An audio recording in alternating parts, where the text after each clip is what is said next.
Perkenalkan, nama saya Tarik Andradi dengan NIM 2210611383. Dan pada hari ini saya akan membahas terkait dengan fenomena kejahatan keuangan digital yang berkembang pesat dalam dekade terakhir, yaitu skema Ponzi berbasis cryptocurrency. Kasus yang akan dianalisis adalah BitConnect, sebuah platform investasi berbasis kripto yang beroperasi antara tahun 2016 hingga 2018. BitConnect menawarkan keuntungan tinggi kepada investor melalui sistem pinjaman digital dengan token bernama BitConnect Coin atau disingkat BCC. Platform ini sempat mencapai kapitalisasi pasar lebih dari 2 miliar dolar sebelum akhirnya ditutup oleh otoritas keuangan karena terbukti menjalankan praktik investasi ilegal yang berbentuk skema Ponzi. Lalu pada pemanfaatan teknologi blockchain dan kripto dalam skema Ponzi di kasus ini. Jadi secara teknis, BitConnect menggunakan teknologi blockchain untuk menciptakan kesan transparansi dan kredibilitas. Investor diarahkan untuk membeli token BCC yang tadi, kemudian meminjamkannya ke sistem yang diklaim mampu menghasilkan keuntungan tetap setiap hari melalui algoritma perdagangan otomatis. Padahal tidak ada kegiatan perdagangan yang nyata di balik sistem tersebut. Dana investor baru digunakan untuk membayar keuntungan investor lama sesuai pola klasik skema Ponzi. Teknologi blockchain yang bersifat pseudonym ini membuat pelaku dapat menyembunyikan identitasnya di balik alamat digital sehingga sulit ditelusuri secara hukum. Nah, di dalam regulasinya, penyelenggaraan teknologi finansial sebenarnya udah diatur melalui ketentuan yang menekankan prinsip manajemen risiko, transparansi, dan juga perlindungan konsumen. Jadi, setiap penyelenggara fintech dilarang menjanjikan keuntungan yang tetap kepada publik tanpa izin resmi dari otoritas keuangan. Lalu dari aspek hukumnya, penipuan dan asas kehati-hatian dalam investasi digital. Jadi dari sisi hukum pidana, praktik seperti yang dilakukan BitConnect tergolong sebagai penipuan karena menggunakan tipu muslihat untuk menguntungkan diri sendiri dan merugikan pihak lain. Dalam hukum nasional, perbuatan ini memenuhi unsur tindak pidana penipuan dan penyebaran informasi palsu dalam transaksi elektronik.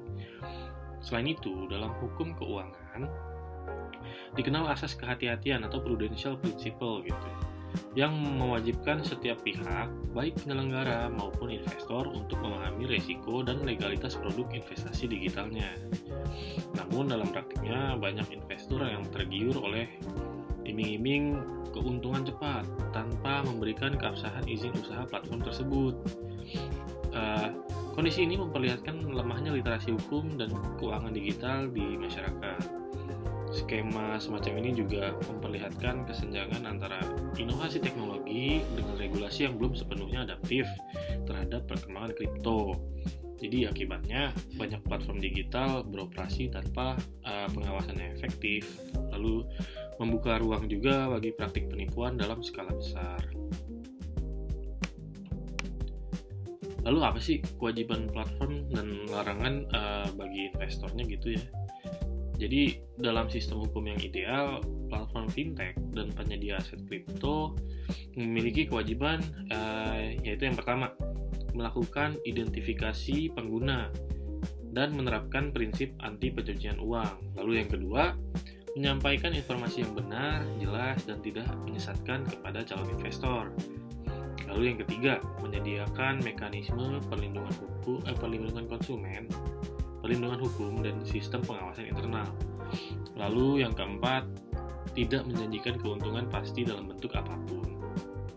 Sementara itu, investor memiliki tanggung jawab untuk memastikan bahwa platform yang digunakan telah terdaftar dan diawasi oleh lembaga resmi, seperti kalau di Indonesia, Otoritas Jasa Keuangan atau OJK, atau Badan Pengawas Perdagangan Berjangka Komoditi atau BAPEPTI.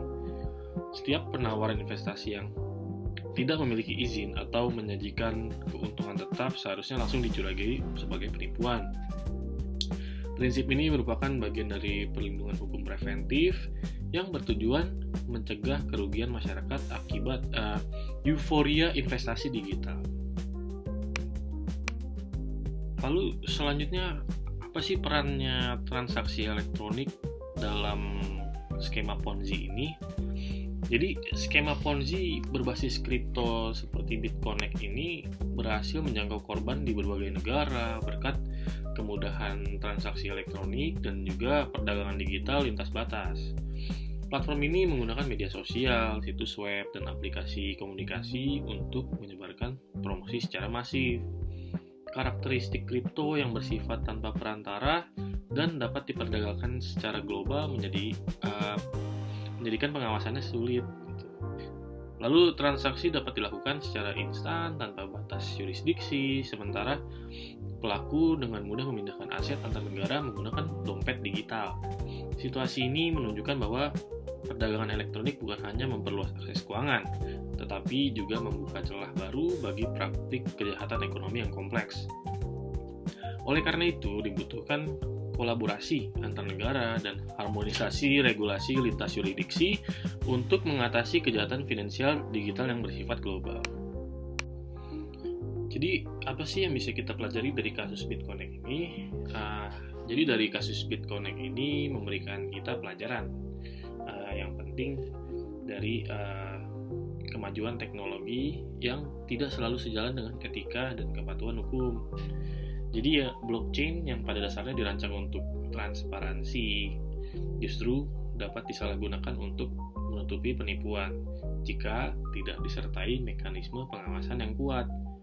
Pemerintah dan regulator perlu memperkuat koordinasi antar instansi dalam mengawasi aset kripto serta menegakkan prinsip perlindungan konsumen digital. Sementara itu, masyarakat harus meningkatkan kesadaran hukum dengan memahami bahwa investasi yang menjanjikan keuntungan cepat dan yang besar gitu ya pasti adalah sinyal bahaya. Pada akhirnya, pengawasan terhadap teknologi finansial harus bersifat adaptif, kolaboratif, dan berbasis pada resiko. Era keuangan digital membutuhkan keseimbangan antara inovasi dan kepatuhan hukum agar teknologi dapat menjadi alat kemajuan, bukan sarana penipuan. Oke, mungkin demikian pembahasan saya mengenai skema Ponzi berbasis kripto melalui studi kasus di sini kasus BitConnect. Terima kasih. Wassalamualaikum warahmatullahi wabarakatuh.